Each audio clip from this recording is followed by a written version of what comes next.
Hello, hello. So welcome back to the Mind Be Well counseling channel.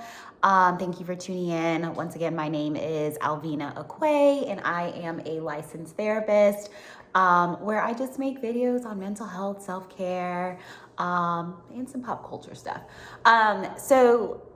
I know you are here because you wanted to get my reaction to this past week's decision day on Married at First Sight. This is probably going to be a bit shorter than my other videos just because there were a few things to talk about, but I don't really have too much to say. And I'll kind of go in order of, I'll try to go in order of the episodes, but basically my reactions will focus on basically how I would approach the couples and anything, that I notice that is mental health related. So thanks for tuning in and let's get right into it. So the first couple was Clara and Ryan. And I know from my past video, I really thought that Clara was going to be a yes and Ryan was going to be a no.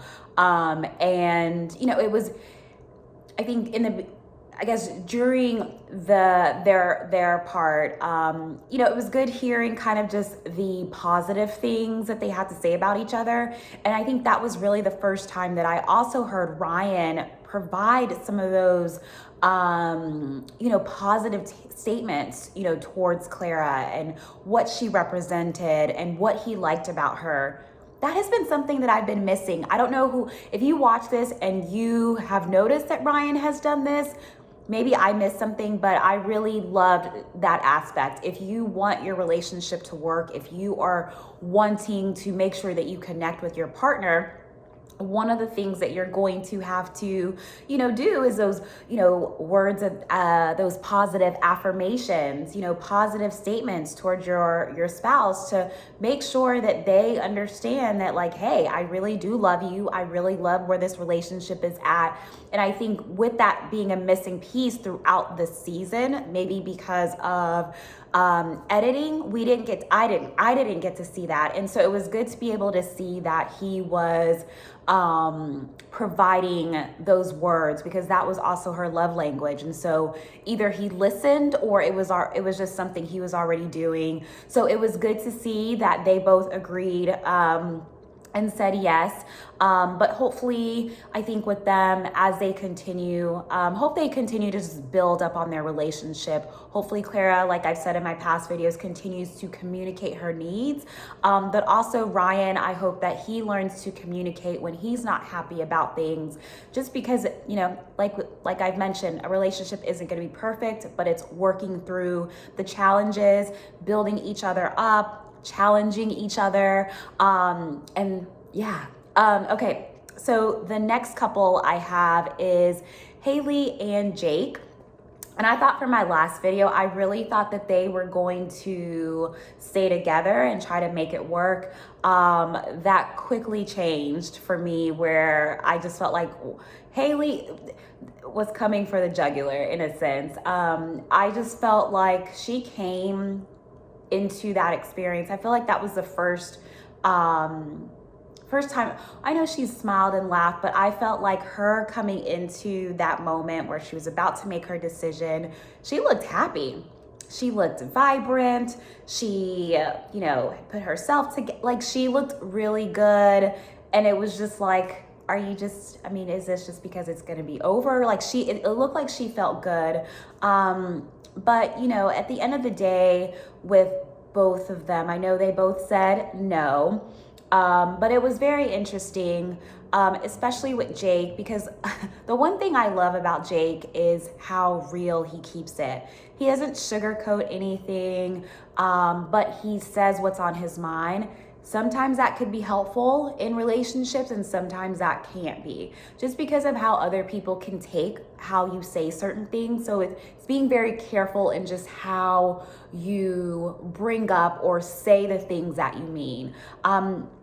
Because in those situations, is it like, reframing, how you're saying things, just to make sure it's coming across in a way that isn't aggressive or passive. And so, with that, and I think with Haley mentioning that, like he projected on her, like, you know, past relationships. And the one thing that I didn't like from Jake was basically him saying, sorry that you feel that way. And for me, it's like, those aren't really apologies. Those are it's basically saying something instead of saying like, hey, you know, I'm sorry that I made you feel like this. You know, but that was not my intent. So yeah, and I can understand with how their whole dynamic, it just seems like overall, like Haley has rubbed him the wrong way. He tried, like he mentioned, and it was just, I think for him, it seemed like he was just over it. So I think he was still being as nice as possible. But yeah, I'm trying to read my notes just to make sure I have everything. I mean, both of them mentioned that they learned a lot from, you know, or they learned from this experience. And, you know, Haley mentioned that she gave this her all. And I really want to know, like, was that really your all? You know, were you really trying?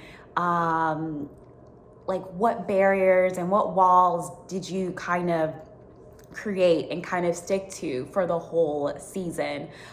Because it seems like, you know, Jake was trying in different ways, and it just didn't seem like, you know, she was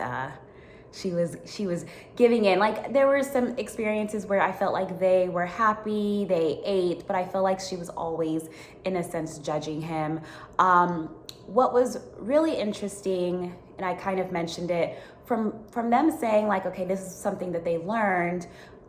It was interesting just watching them sitting down, because one of the things, like, if you've learned how to maybe process your emotions, or you know, whatever, you know, I think that's what Haley had mentioned.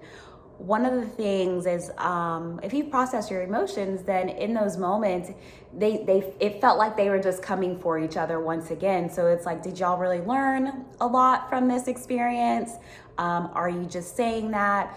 I think in a way, I think with approaching people like this in therapy, it really would be, you know, be specific about what you learned. You know, if a situation like this was to come up again, what would you do differently?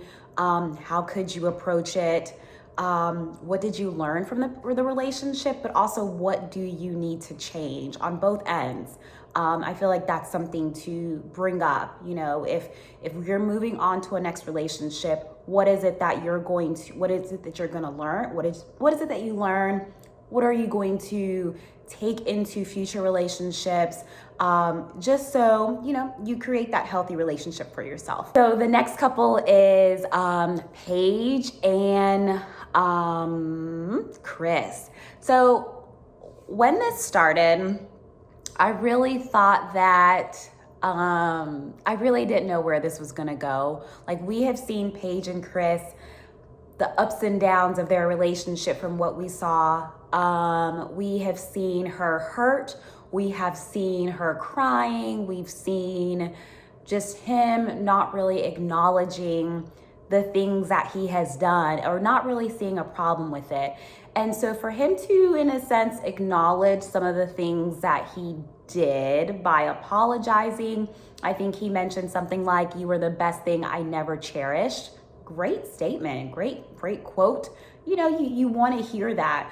And he mentioned he allowed external circumstances to affect their relationship. And I felt like that was a complete lie, just because I think in so many ways, like, her physical appearance was mentioned on numerous occasions. And so I just feel like him bringing in the ex and, you know, that situation, I just felt like it was a complete lie. And I think I think when somebody tries to easily manipulate someone, you know, constantly, or in a sense at times may try to play the victim in certain scenarios, that's trouble. You know, playing with someone's emotions is so dangerous, because you you keep opening that door for them of hope.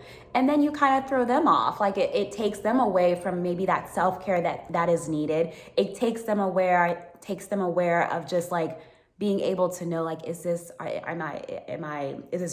a real situation? You know, am I imagining this? So I think with situations like that, I think when somebody continues to play with your emotions, you know, it's basically like, in some way, shape, or form, being able to, I guess, in a sense, take that step back. And that's what Paige did, which I was so happy about. You know, and before we get into, you know, what Paige did, the other things that I liked, or I noticed. So one, for me, for Paige, why are you smiling at someone that treated you in the way that he did? He didn't show you respect. He didn't consider your feelings about certain things. And that's what you want in a spouse. You know, this is something I would share with clients. Like, you have to think about what a healthy relationship is. Like, what are your rights in a relationship, as far as the things that you feel like you're able to do, able to change. But yeah, going back to, you know, a healthy relationship, what does that mean to you? And, you know, it means that, you know, someone is communicating with you effectively. They're not hurting you in a way where it's just, they're not considering their feelings.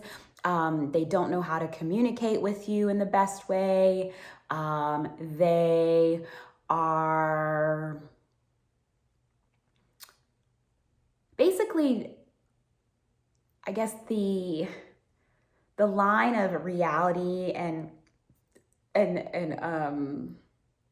something that is just false.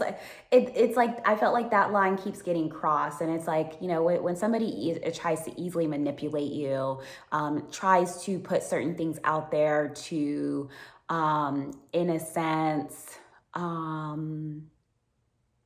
make you feel a certain way to possibly change your mind. You know, I don't know.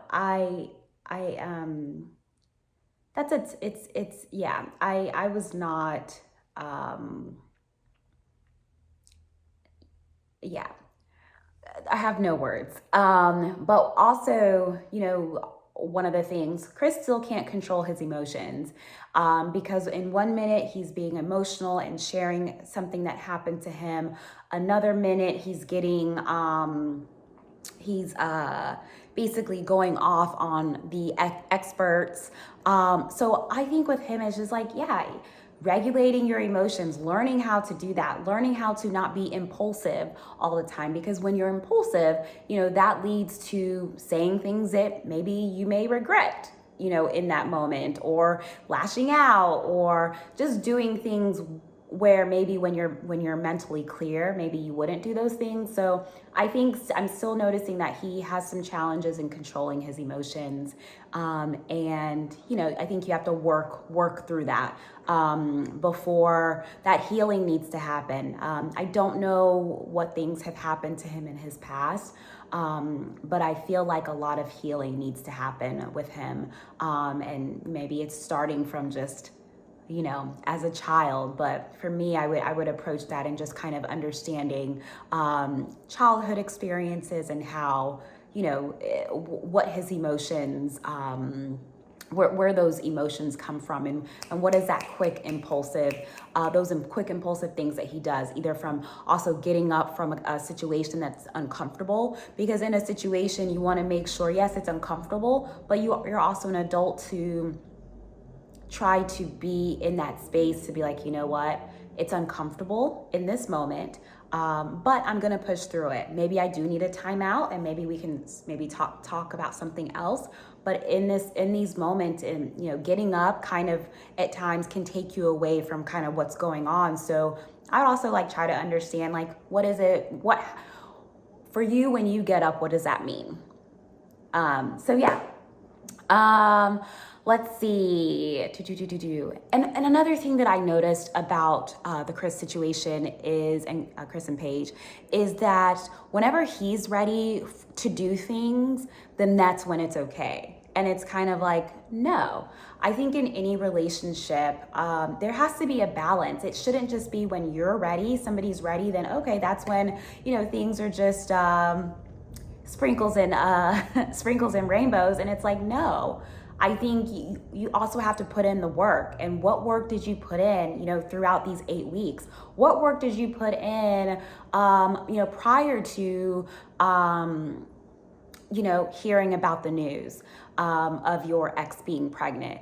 What work did you try to put in after hearing about that news? So I think you have to really, think about that in a sense. It shouldn't be whenever you're ready, then that's when somebody should let go of what has happened from your past. This should have been a shared experience for both of them. This should have been something that they both should have been working on. This should have been an experience where he should have moved into the apartment to fully show like he was committed to making it work. And with Paige, as a lady, like, you can understand a bit of just her experience, like, not really knowing how somebody truly feels, not really, like, your emotions are telling you one thing, but also it's really looking at somebody's actions. A lot of his words can say one thing, but his actions also, they say something else. And so for me, one of the things that I loved, and she said it, and I would applaud a client in this situation when she said, she said I needed to catch she needed to catch herself to not do what she's been doing. I was like, yes. Like, I could appreciate that, because this is kind of what I'm talking about. I think when you're in situations where your emotions are all over the place, sometimes we feel like we have to make a decision. And it's like, no. In those moments, it's learning how to take a step back. It's catching yourself before making that impulsive decision. It's kind of thinking some things through, because at the end of the day, you want to make decisions based on being mentally clear. And so it was good that she took some time away. She went to go talk to someone. She took herself out of the situation, and then she came back after all of that and made a decision. I also like that the experts were like, you know what? We're not playing these games anymore. And they actually had them make a decision. And I'm glad that happened, because I've been like, where have y'all been, experts? Where? So it was good that they did that. So I really appreciate it. At the end of the day, not sure what is going to happen with them, but I hope that Paige is someone that continues onto a path of just building up her self-worth, her self-esteem, because she seems like a very bright and intelligent individual. And I think it's just kind of building some of that stuff up, attending maybe a therapy session or two, just to really kind of get to a place where she understands maybe the patterns in the relationships that she has, especially this pattern that she went in, or the pattern that was replayed again and again during the season, and really working through that to really get her ready, making some changes for a new relationship where it's a healthier, process for her. So yeah, last couple, not last couple, Brianna and Vincent. I love them. I wasn't sure where we were gonna go based on the following weeks, or the last episode, where Vincent was basically like, what did he say? He said, it was nice. Did he say it was nice knowing you? It was nice knowing you. Something like that. Anyways, it was good to see. They both look great.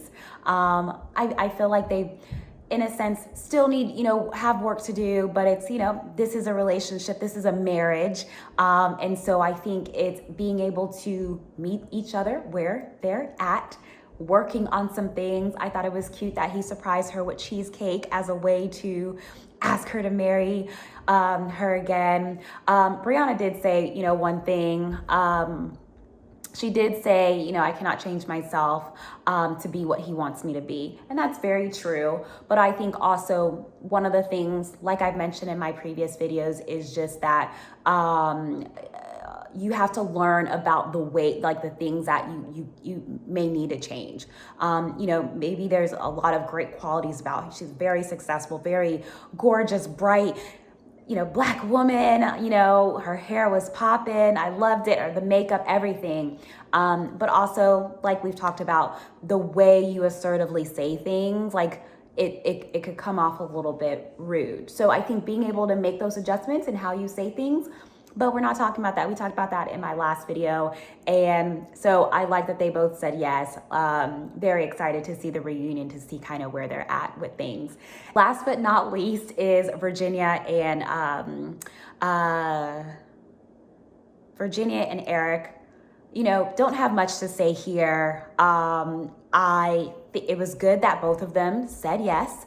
It was good that, you know, Eric asked her father again, or asked her father for her hand in marriage, and he, you know, got down on one knee to ask her after he made his decision of yes, he wants to stay in the marriage. He seems very into the situation.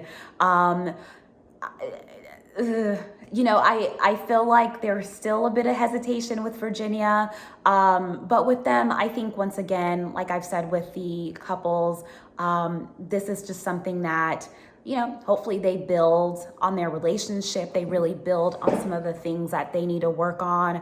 And I think Eric really getting away from just like his possibly one-way mindset or black or white thinking. That's a cognitive distortion if you don't know. But just that one, certain ways of thinking, whether it's this way or that way, there's no in between. So hopefully he starts to kind of, you know, I think, yeah, hopefully he's able to start compromising on certain things. But also hopefully Virginia learns just those ways of just like saying what she needs to say, being open. I think when he asked her to marry her again, I just felt it was like a little weird situation. I didn't feel like she talked too much during their time in front of the experts. So very curious to see, you know, the reunion, and just to kind of see how they're doing, and if they've kind of worked out some kinks. But one of the things I really like about them, and have loved about them throughout the whole season, like they're gonna give it to you. Like if this is something that they want to talk about, oh, they'll talk about it. But I think there's no process of problem solving and, you know, finding a way to get to a place where we both kind of, in a sense, are happy with kind of the decision, instead of either it's this way or the other. So that was my reaction. They did surprise me. I really wasn't sure about Virginia, but it was good that they stayed together. And so I guess we will see more. Thanks for tuning in. Subscribe if you liked what I talked about. Let me know your comments and what you saw. But this is only from, you know, a therapist point of view, and just like certain things I noticed about emotions, you know, mental health, and just kind of gave you a little recap of what happened. All right, well, thanks again. All right, bye.